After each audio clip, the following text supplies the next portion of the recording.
Thanks for joining us this morning, Bruce. So, Bruce is my husband. He has a story. I've been looking for a platform to have him tell it because he tells it very well. And it's your first story, I suppose, maybe your origin story. Where are you from? Like Where were you born? Victoria, British Columbia, How long have you been in the Yukon? since 1986, May of 1986. Tell us about your beginnings in life. Well, as long as, my parents who raised me, Mark and Vince, they always there's three, I have a brother and a sister, and they're adopted as well. And as long as I can remember, we always knew we were adopted. Didn't always know what the hell it meant, but they never hid anything from us in that regard. So yeah, I was born in 1955, so I'm a typical boomer, I guess, in that sense. And my biological mother was 17 years old when she had me. Turns out she was from Richmond, outside of Vancouver. Back in those days, that was the biggest sin a young woman could commit, was getting knocked up. And when that happened, they shipped them out to another city before they started becoming obviously pregnant, and then they carried out came to term in their pregnancy, had the kid, and then the social worker come in, scooped them, and then she went home, and hopefully the shame in the family was forgotten or whatever, I don't know. Anyway, so when I was born, it was in Victoria, this mother's home, which Carol took me to, showed me one time. And then the parents who raised me, they had their names in for adopting a kid, because actually I don't remember if it's my mom that couldn't have kids or dad, but it doesn't matter. So I was the first one of three. So I'm going to jump back and forth kind of between what I've learned. I didn't know anything about where I came from or anything until I was like, 40 or something. However, it turns out, so my name, that the parent, I'm going to say my parents, because the ones who raised me gave me was Bruce Michael Martin. Turns out I could have had one of, I think, three names. So my biological father's last name was Levinson. Carol, my biological mother, her last married name is Beaver, and she would have named me Patrick if she had kept me. So my name could have been Patrick Levinson or Patrick Beaver or Bruce Martin. I feel more like a Bruce Martin, yeah. But I remember not understanding what adoption meant, and I had this vision in my head of when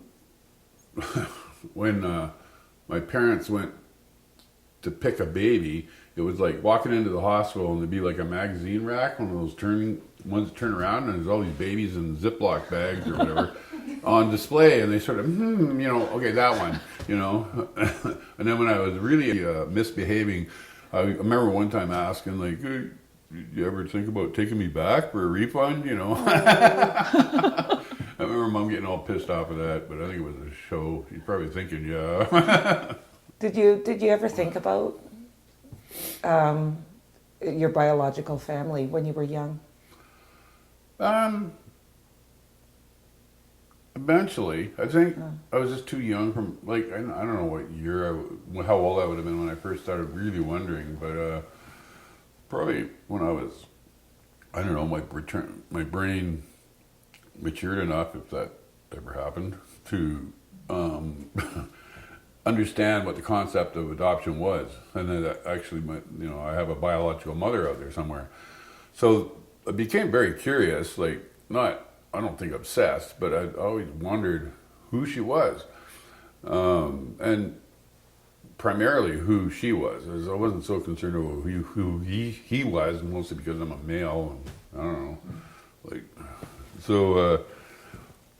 I had these visions of I had these fantasies. A fantasy and a vision. One was either she's like a crack addict on the streets of Vancouver and dead, and giving kids up for adoption was one form of birth control, or she's super rich and I'm going to show up on her doorstep one day and she's going to pay me a whole bunch of money to go away, right? And so those are kind of the two polar opposites of it. And I never, other than that, I was like, I don't know, I had no clue, right? As I got a little older, at one point I worked in this place where there's a guy that used to be a private investigator. So I asked him a bunch of questions about checking in to see if he could find out who my biological mother was. This is before they changed the laws in British Columbia and it was all a state secret. And there's just no way you can access those files unless I don't know, you work in the department or something. So you just couldn't do it. And he told me I was in my early 20s then. So yeah, it's not going to happen. Yeah. Then what? Well, what happened? Something did happen.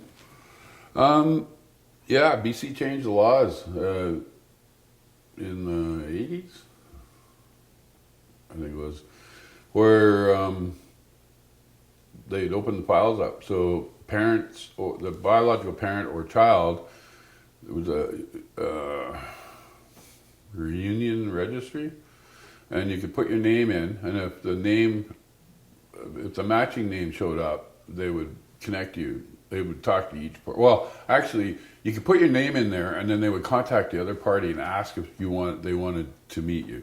Mm-hmm. And if they said no, then they wouldn't release any information. If they said yes, then they would connect you, give a phone number or something. So Carol said yes. My brother and my sister, both of their biological mothers, said no. It was pretty hurtful for them. But that happened long after I did mine. I can't remember exactly my age. It was probably either late 30s or early 40s where I finally met Carol. Excuse me. She flew up the White Horse here and got off the aircraft, and I immediately knew who she was. We had the same kind of eyes. It was the first thing I noticed, and it's the first time I ever met anybody that I looked like or had any biological connection to, and it was rather powerful. She was nervous as hell. You know, I mean, I don't know. We didn't know each other. I mean, I could have been some nut job that was waiting to get revenge or something. I don't know, tear a strip off her. How could you give me up and all that kind of stuff. But you know, she calmed down, or I don't know. It became apparent that we were going to get along. We're really a lot alike in a lot of ways, mm-hmm. And I have a more of a special connection with her than she does with her. So I got 3 half brothers on her side, and I'm the oldest of those 3. And then, well, what happened after you met Carol and she came up here? Well, we continued contact. I mean, I was open with my Marg and Vince, and they were quite supportive of it. I was a little worried, you know, like that they would be hurt by all this, but mm-hmm. They also knew I was a curious guy and stuff. I think they discussed early on in their marriage that if this came up with any of us, that they would be supportive and not try to block it. Mm-hmm. Through meeting Carol, of course, I started asking questions about who my biological father was. And she said it was basically just a teenage romance fling. It was this guy who was very charming, but basically tried, and successfully it seems, get into the pants of every girl around in high school or whatever. And then she got knocked up, and then she doesn't really know what happened much after that, although she heard that he was in trouble with the law a lot. So I found out his name, Paul Levinson, and I tracked a Paul Levinson down in Kelowna and phoned him, and he would not give me any information. So what I did was I had my partner at the time phone that night. I waited a couple of months, and I had her phone this guy and say that she was an old fling of Paul, of my biological father's, and that she'd just like to connect with him. I hadn't seen him in years, wonder how he's doing. So he gave her the number. And so I got the phone number. And then I don't know how, but somebody, how did that work? I don't know. I got this phone number and I forgot all about it, or I didn't realize what it was. So a few months went by until I read, oh, that's what that was. I phoned the number, and my biological father answered the phone, and I said who I was, and he said, oh, my son. He sounded a little off, like stoned or something, which it turns out he was. So I talked to him twice, and then probably got about 2 sentences of words out of the guy, and then I said, well, I want to come visit you. I'd love to meet you. Yeah, sure. And he gave me his address in Vancouver, in the West End of Vancouver, I think it was. So I flew down to Vancouver. I can't remember if I did it specifically to do this or it was in connection with some other trip, but my brother Scott, who I grew up with, lived in New West. So I went there, I phoned this number. We had this appointment set up. I was going to go over to his apartment and meet him at 5 o'clock on whatever day it was, and we'd go out for dinner. So I go over there at 5 o'clock, he's in the apartment, ring the bell, no answer, phone, no answer. Goes on, I probably hung around there 2 or 3 hours in that area trying to get a hold of him. I finally gave up. That chicken, anyway, so we go back to Scott's apartment. I keep phoning back, and around 10 o'clock in the evening, this older woman answered the phone, and she said, who's this? And it's Bruce Martin. And she goes, oh, we heard about you. We really want to meet you. I said, well, how come I can't talk to Paul? She says, well, we buried him today. I don't know. That's why I couldn't meet him. He's dead. So between the time that you called and talked to him, and then gone down to Vancouver, he passed away. Yeah. He he died, and then they cremated him. They had the memorial service that day. Anyway, they said goodbye that day. So I've never, and his girlfriend Reagan was and Peggy. It turns out the woman who raised him is Peggy. She was an awesome woman. She was like 80 something when I met her, but she wasn't Paul's biological mother. So Scott drove me back across Vancouver because it's a long ways away from New West to West End, and I come in the apartment. I remember really clearly. Peggy and Reagan are sitting on the couch. They just buried my father, and I apparently look a lot like my biological father, like the skin tone, the eyes, the color of my hair, my mannerisms, my voice. So it was like he was resurrected from the dead or something. When I walked into this apartment and saw these two women sitting there, and hi, I'm Bruce, and they're like, oh, it was pretty entertaining actually. And Peggy was this really, really nice old woman who just accepted me right away. She wasn't my biological father's biological mother. His biological mother was half, I think, Athabascan, Alaskan native. And she left my grandfather. I don't know where she ended up. And then Peggy met my grandfather, and they got married, and then he had this kid, my father, and she raised him.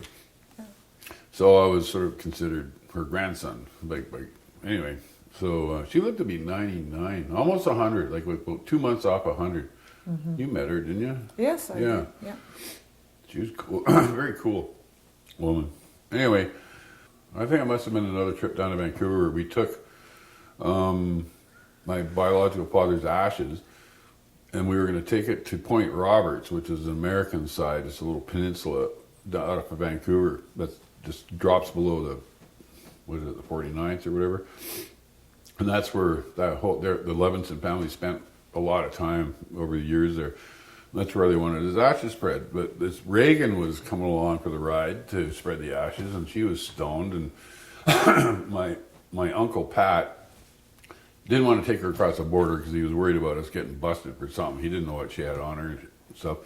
So he said, well, there's a beach near here. So we drove down to this beach in Delta, and it turns out it's the same beach I was on when I was a young boy that my aunt and uncle from my parents' side had a place down there. And I spent a lot of time on this beach. So we walked along this beach that I'd been at when I was young and spread Paul's ashes in the ocean and said goodbye. And excuse me.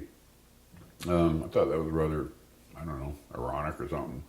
But I had no real connection with him. Like, you know, he was a sperm donor and that was it. Then I found out, I asked a lot of questions about him, and he was bad, that guy. So he'd done federal time. He was a jewel thief, a drug dealer, a car thief, he liked stealing fur coats and stuff.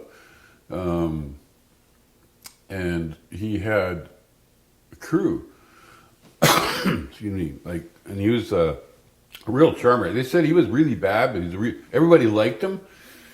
And he was handsome and all that, but bad, right? He just did bad shit all the time. And one of the my Uncle Pat was telling me that he was living in the Okanagan, and Paul, my father, and his woman, I can't remember her name. I've met her.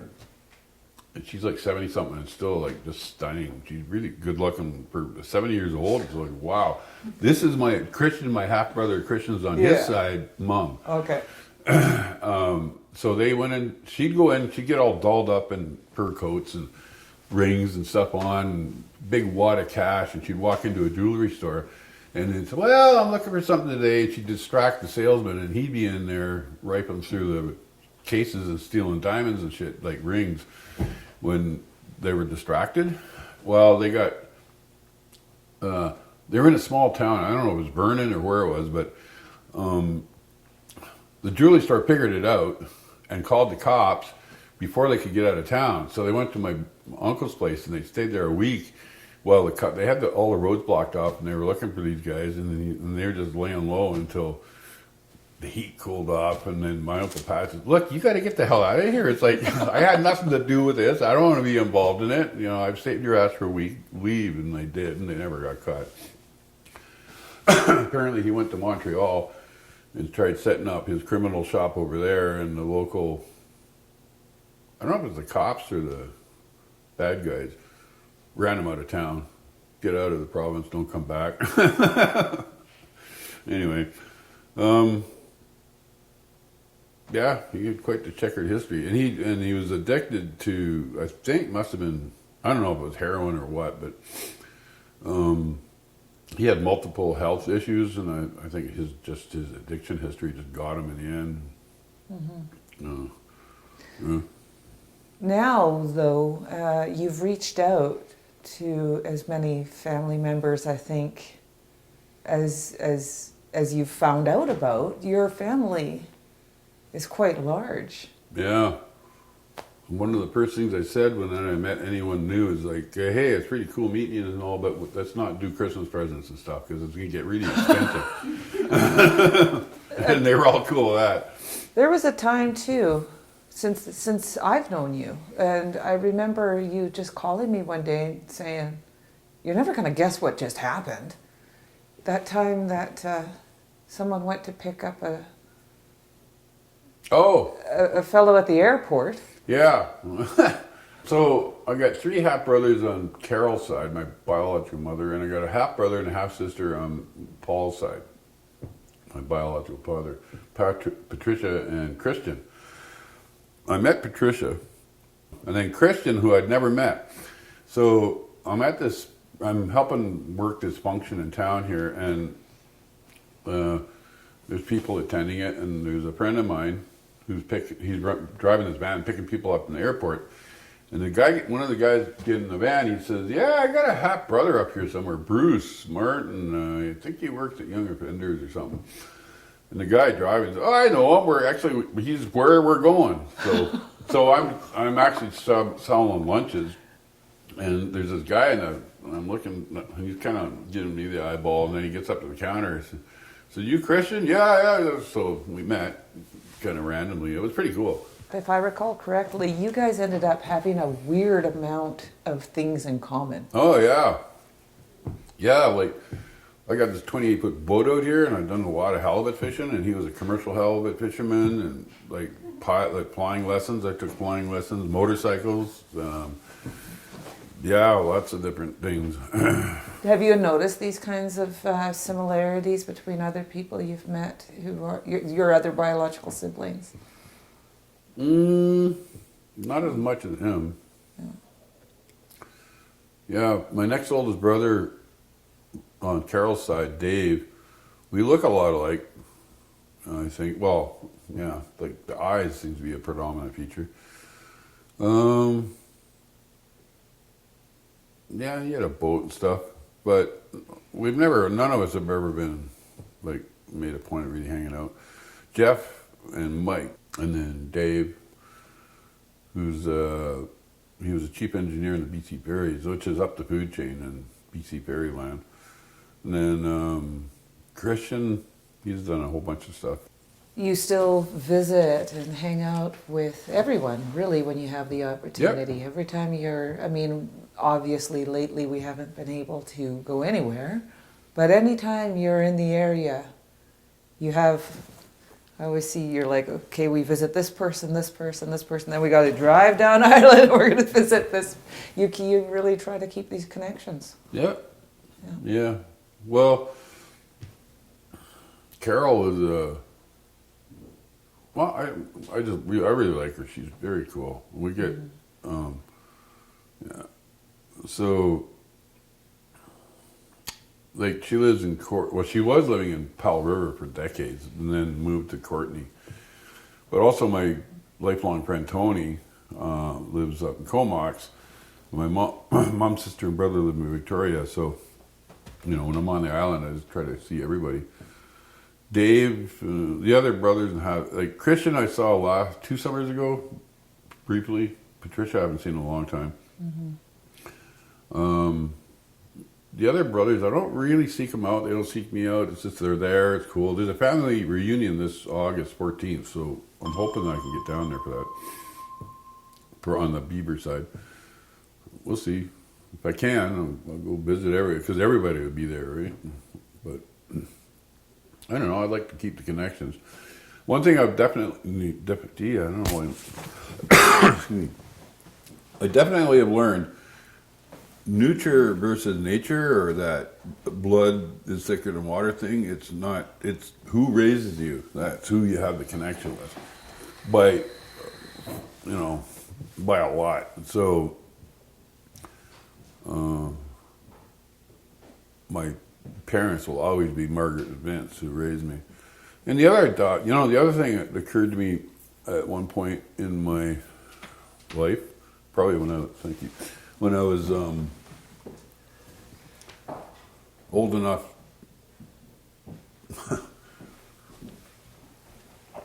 to know what the results of having sex were, kids, that 99% of us are a mistake, or, unplanned for, or whatever, right? Mm-hmm. All 3 of us were adopted, so right from the get-go, they wanted to have kids. We knew, we all knew we were wanted. I didn't really, I never really considered how important that was until I got much older, but it's there. Adoption is all along the way is by choice, and it's when I was young. I remember I thought it was Scott. Mom swears it's Maureen, so I'm 2 years older than my sister. So I would have been 2. If I remember this correctly, then I have a memory of when I was 2 years old, when Maureen arrived in this wicker basket, and they put her on this shelf or table at the back of the living room in our old house. And cool, our baby sister. But I don't know if that's true. So at that point, though, you must have still thought that they had gone to the store. Yeah. And picked up the baby off the shelf. And then when my brother came along, he's 7 years younger than me. So I was in grade 2. I remember telling the teacher, I'm getting a new baby brother today. And she's like, your mom's not pregnant. And I think, what's that, Yeah. Well, I don't know. We're getting getting a baby brother. Him and Scott and I are actually closer than probably anybody else in the family. He's a cool guy. He's got his, but a warp. I think he's more of a warped sense of humor than I got, which is one of the reasons we get along. I think. You have great family, all of your family. Thank you for sharing your origin story with us today, Bruce. I've always found it, I've always enjoyed the way you tell it. Thank you. Yeah, it's like I've never done it on recording before.